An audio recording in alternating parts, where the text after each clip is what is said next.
So I had gotten an advanced tape of The Chronic, and I was riding around in New York listening to it. I'm like, man, this is going to be a game changer. This is incredible. I ended up tracking down Suge, flew out to LA to go meet him, and convinced him to give us the exclusive interview with Dre. And that was an incredible cover. It helped take the Source to another level. It helped really stamp The Chronic, a month or two before it dropped, so that's where it all started, and we've just been cool ever since. I think people are going to be really, really interested when we drop the visual version on YouTube. I think these are really new and innovative things on the visual side. Using some AI and some things to really make it look amazing. I don't want people to necessarily get the wrong impression. The first episode, he had some things that he felt he needed to get off his chest. And so you're hearing a lot of that stuff, that's part of the first episode. But even within the first episode, you're going to be hearing much more detailed stories about many things, both historic and present day. He was ahead of his time in terms of, his business ideas for the, how to make the music industry and hip hop more fair and more equitable and giving people what they deserve. And, many things like that he can share. And he's up on what's going on out here in the world right now. It's not like he's far removed and doesn't know. So he has a lot of, ideas and views on different things. So, the goal again is to do something that's not going to be, just him talking a bunch of shit about people. We're going to get that out of the way. Then we're going to get into creating something that can, that can inspire people, that can open their minds up, credible, conversations. Some of the conversations I envision him having with certain people, could be just so historic. We can't talk about the death of Tupac and Biggie Smalls without talking about the law enforcement and other forces that were involved, in my opinion, were most certainly involved in contributing to those things. So I think all the way up to his current case. I mean, I don't know all the facts surrounding his current case for being in prison, but when I heard about it, when I saw it, I mean, it looks like self-defense to me. He'll talk about it in the podcast.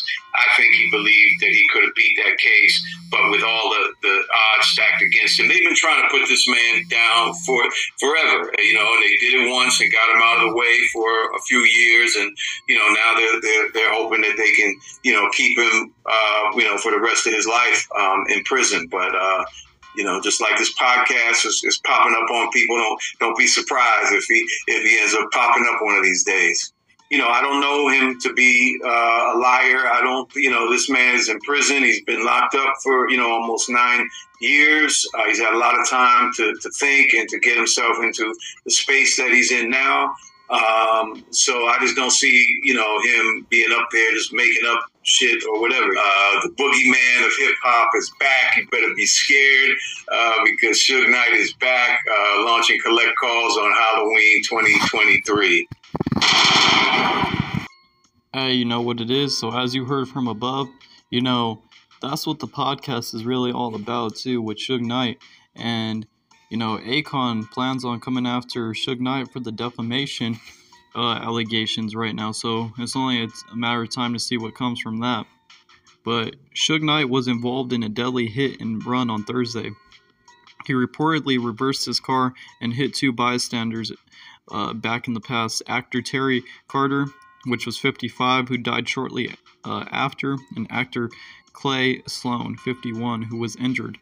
Now, Knight turned himself into the LAPD Friday morning and is being held on a $2 million bail. Now, Knight, the co-founder of rap label Death Row Records, has seen his share of legal troubles. And so we're going to talk about all those legal altercations in his chronological order. Now, in 1992, Knight reportedly assaulted two rappers at a Hollywood recording studio.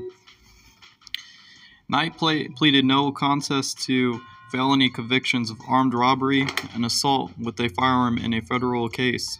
Now, Knight was sentenced to 9 years in prison for violating his parole, allegedly due to a fight that occurred hours before Tupac was killed in a drive-by shooting in Las Vegas.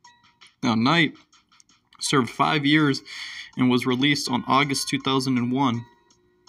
Several death row associates and rivals were killed from 1997 to 2003, according to the Washington Post. Now, including two of Knight's bodyguards, Henry Hindog and then Smith, creator of the death row logo, and more. Now, in 2003, he served 10 months for reportedly punching a nightclub valet. And then in 2005, Knight was arrested in Barstow, California, after police found, some drugs in his vehicle during a traffic stop. Now, he was booked on charges of violating parole. He was released a week later and placed under house arrest for 2 months. And then in 2005, again, Knight was shot in the upper leg at a pre-MTV Music Awards party at Red Room in Miami honoring Kanye West. He filed a lawsuit against West in 2008, citing mental and physical damages, surgery costs, loss of income, and theft. Now, Knight filed for bankruptcy after a civil lawsuit regarding death row records, and Knight was involved in an altercation at a Hollywood nightclub. He was reportedly knocked out cold for 3 months after an argument over money. Now, Knight refused to file a police report or cooperate with the police back in 2008 during this time.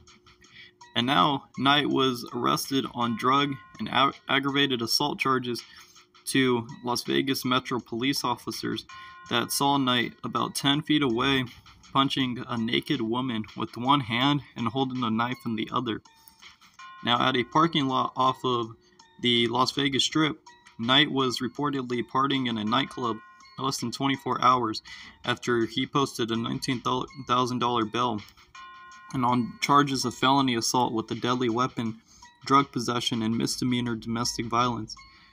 Now, Knight was treated for face injuries at Arizona's Scottsdale Healthcare Osborne after punched by Robert L. Carnes Jr.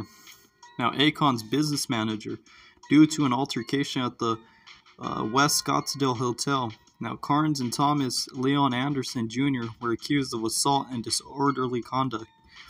Now, Knight was arrested in Las Vegas after police found more things in his vehicle. Now, when law enforcement ran his name, they found multiple warrants for prior traffic violations. He was reportedly placed on 3 years of unsupervised probation for driving with a suspended license. Now, Knight was shot at another West Hollywood-based pre-MTV VMAs party. Now, Chris Brown hosted the party, and Knight survived surgery after being shot 6 times. Now, authorities did not identify a suspect, and Knight refused to cooperate with the police. Now, he was arrested in Las Vegas in connection with a robbery charge in California and for having a suspended license. Now, according to Los Angeles District Attorney's Office, Knight and comedian Cat Williams were suspects in a Beverly Hills robbery in which they allegedly stole a camera from a paparazzi. Now, the photographer suffered minor injuries, but Knight and Williams were charged with 1 count of second-degree robbery. He was taken into custody on $500,000 bail. While in jail, Knight experienced chest pain, dizziness, and fell. He was hospitalized for a blood clot located in his lung. Attributed to the August 2014 incident, he ultimately posted bail on. Now, Suge Knight was arrested for his involvement in a fatal hit-and-run incident and suspicion of murder. And so that's where we're all at now with everything of Tupac and Keith and, Akon and the things that are coming to light. But you guys let me know what you think in the comments below. Hit that like and subscribe.